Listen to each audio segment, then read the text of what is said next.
Hello, welcome to Squishy Vision, where the choice of music seems actually quite fitting.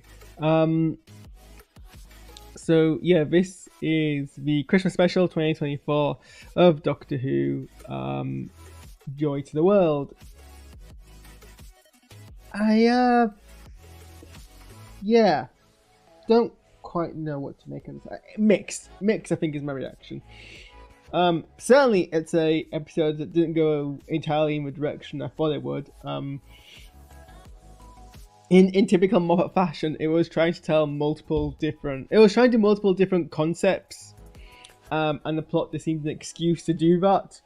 I mean, you could probably summarize this a story by exploring the concepts that it tries to go through. The idea of a hotel that each room is a different time. I mean, each of these concepts could be its own episode. That's like very typical of Moffat. So the idea of a hotel where each of its rooms is a different time period. The idea of a doctor being stuck to live on Earth for a year. It's not something that's new. I think it's been done a few times, but obviously it's a whole concept that you can explore in its entirety. Having to not just live for an entire year, but live. I mean, it's like the Lodger essentially, but with a much more likable cast member and better chemistry. The idea of Velengard trying to like use time travel to like create a sun, and something on over of that. Yeah, like there's like 4 different concepts in this episode alone, probably more knowing Moffat, and all of them would be interesting in their own. So it kind of like you watch this episode and you feel a bit cheated that you're not spending more time exploring one concept because you know you're going to rush to the other. Like at least I think 15, 20 like a good third of the runtime is just a montage of the Doctor living in the hotel, being someone to this person who I assume owns the hotel, and like that's not even the plot of the episode. You could cut that entire part out of the episode and you would not realize you've lost anything. It doesn't entirely even inform. Like, it's not as if the episode pays it off. It does kind of pay off. Like, the Doctor has this whole thing about, you know, being lonely and pushing people away, and think about how a hotel room is yourself at your most, how you set up a hotel room is yourself at the most vulnerable. But you could pay that off just as well if we didn't see it. Like, we don't need to see it to fill in the gaps, is what I'm saying. I'm not saying like it was bad that we did see it, but I'm saying it's the fact that we spent so long doing it. Clearly Moffat wrote the episode and was like, oh, this is an interesting concept I want to explore, and then they explored it for like 20 minutes when it could have been an entire episode, or it could have been none of the episode. And that's like true of everything else. The whole idea of seeing, like, having a hotel where different time periods were different rooms, with different time periods, and like using elements from each time period to solve the problem of the day, I felt was very interesting. Like the finale where the Doctor basically grabbed literally every single Chekhov's gun. I mean, Chekhov's gun is an elusive term because like it's not just the rope. The rope wasn't highlighted early. It's a Chekhov's gun without being Chekhov's gun. It's a Chekhov's gun, but it wasn't like explicitly foreshadowed. But obviously, like the rope, it came from the mountain scene. The use of the train. I guess a train is a Chekhov gun. Use of the train to pull the rope. Whatever else kind of happened in that, like the idea of like pulling different bits and pieces in different time periods and using that as to MacGyver a solution is very Doctor Who. That could have been its entire concept in of itself. Going back to Jurassic 65 million years ago, Earth could have been a concept of itself. And the thing is that because we spent this entire time period with this other character, who, bless her, the actress doesn't even get like top billing. Like I feel like I connect more emotionally with Anita than I do with Joy. But Joy is the second billing character in this episode, and Joy is the nominal character, the character who the episode is named after. And sure, she gets that big emotional thing about not having been with her mother during COVID when her mother died, but I felt more emotional resonant like connection with Anita's character, who isn't even like a primary member of the cast. Seems a bit unfair. Paul thinks it's an awful episode. I wouldn't say it was awful. There were certainly Christmas specials I dislike more. I'm probably going to rank it somewhere along the lines of A Christmas Carol, of how it's this episode. And Moffat does this a lot. Moffat likes to use specials to explore concepts and then loosely put them together in a plot. I mean, which Jodie Whittaker's episode, Paul? Because like there's this whole spectrum of really fantastic Jodie Whittaker episodes and really bad Jodie Whittaker episodes, which is similar to everything else. Like you need to quantify it. Certainly, there are better Jodie Whittaker episodes, but there are also worse Jodie Whittaker episodes. I wouldn't say it wasn't boring. It was entertaining because the concepts were interesting. I would have preferred to have seen these dealt with separately rather than tied together. And the thing of the episode that confuses me, and the idea of the Doctor can't can't go back on their own timeline being circumvented because this is a hotel room where everything is linked together anyway is an interesting concept, but it's not even the main part of the episode. Well, it is, but it's sharing it with two other concepts. That's my main issue with the episode, and it's something that Moffat does a lot. So I'm not like shocked and surprised that a Moffat Christmas special did this. And it's kind of, well, if you get Moffat to write a Christmas special, it's kind of what you expect.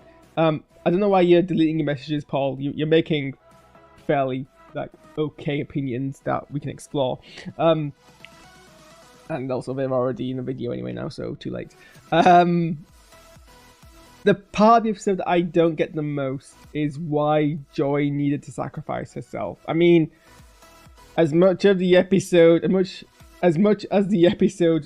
is trying to frame it as a rebirth rather than a sacrifice, you essentially are. It is suicide. Joy suicided herself, which is very dark for a Christmas special. I don't think that was the intent. But I can't, it wasn't a sacrifice. There was no real reason for Joy to do what she did. Unless I missed something. The Doctor already had a plan, which nothing signified wasn't going to work, of grabbing the suitcase, putting it in the TARDIS, going deep into space and chucking it out the door. And as far as we know, that would have worked as a plan. But Joy took it on herself to absorb the seed into herself. Also, a lot of the time, episode runtime we spend with Joy, I think about half, if not more than half of the time we spend with Joy, she's not actually herself, she's possessed. I mean, it is a possession where you still like keep a lot of your characteristics as a person, but she's she's brainwashed. So we learn even less about Joy as a character. And really the only thing we learn from her is that she is resentful and remorseful that she wasn't able to be with her mother when her mother died during COVID.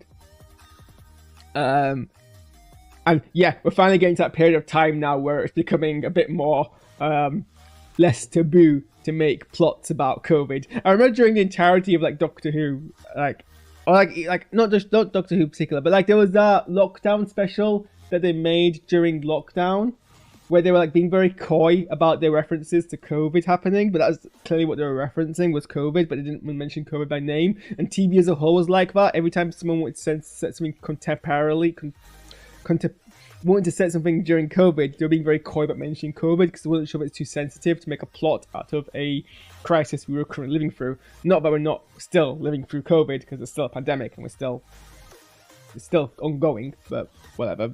Everyone else in the world is pretending that isn't the case. But yeah, the only thing we learn about Joy is that she is remorseful over that one thing, which kind of and you know, she spends every Christmas alone to kind of like escape from that, and that kind of like suggests her entire motivation of turning herself into a son was, it's very like suicide coded, because a lot of people like I'm a suicide first aider, and like a lot of the reasons why people go to that point is because they think it's the most applicable solution for them to like they're not, people who suicide don't suicide because they necessarily want to die. They suicide because they need a extreme life change, and that's like the most extreme life change that you can do. And so if you take that kind of thesis of suicide and apply it to Joy, who is struggling with her current sense of life and sees this becoming the sun as a change, but lets her kind of make up. Also, how does she travel back in time? So like, it's not really that clear how. Oh well, I guess because she turns into a sun at 0001, even though you know the idea of Jesus being born 0001 is more or less debunked as whatever is a historical fact. But by the by, okay, I answered my own question there. But anyway, no, like her turning into the sun so that she could actually go and be with her mother during her mother's death, and I guess absorb her mother into herself, which kind of asks the question of why she wasn't also confused as to why her mother disappeared on her deathbed. But I guess we forget that part as well. Essentially, that's pretty dark when you think about the connotations of what happened there. Like, because the episode didn't make it clear, didn't signify that Joy needed to sacrifice herself. Like, it wasn't like there was like, if she hadn't done that, so it's not like a bittersweet moment where if she hadn't done that, Alexa, turn off lights. Like, it's not as if there was like a suggestion, but if she hadn't sacrificed herself, it would have exploded and killed everyone, and so she had to do that. But it was a bittersweet win because it meant that she could be with her mother. No, it seems to be a choice. That was a takeaway I got from that, and I might be missing something, and maybe someone else will point out to me. But that seems to be the implication, which makes it darker because it basically codes Joy's end as a suicide. Yeah, it's not. I wouldn't say it's bad because it explores interesting concepts, but additionally, it kind of like it. I mean, I would have preferred it if they explored those concepts as like separate episodes. You know, it very much did not go in a direction I thought it would go in. It kind of went into every direction. So yeah, I that was my thoughts. It was an episode. It isn't my favorite, but it's not bad. So yeah, I don't really have much more. I mean, there was some. Oh, so I laughed out loud when like the reveal at the end was Bethlehem. And you see the 3 camels and the star. I'm like, yeah, that was the other concept. Stephen Moffat clearly wanted to canonize the nativity into Doctor Who. And it was like, oh, this is an excuse to do that. I will say Ncuti Gatwa as a performer did very well in this episode. There were some really like good moments. There were some moments where I feel like the material let him down, but I feel like there's some moments where they let him kind of shine. Yeah, it just was very much a Moffat. Well, Moffat has done some good Christmas specials, but it's usually when he kind of reins it back in, and I think he wasn't really reining things back in here. And I'm not sure also why Velengard didn't win. Like, Joy says something about, oh, we're outside the range, or Velengard can't reach us now. I'm like, why? I mean, this was their plan. Admittedly, the sun didn't blow up on Earth, it blew up away from Earth, but I'm not, a sun's a sun, right? I mean, as far as I can tell, or was it just like not... Right, I don't know. So yeah, that was my thoughts. We got a quick preview of next season. It was very kind of quick, some brief images. I think it's implied that we're gonna see the Doctor face off against the Daleks next season.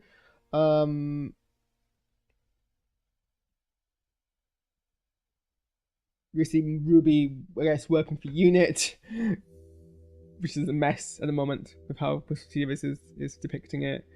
So yeah, that's my thoughts on this episode. I'm now going to end the stream and get up a reaction video for the Wallace and Gromit Vengeance Most Foul, because I also watched that. That's why we're reacting to this an hour later rather than straight after. So I will see you all soon. Get my house.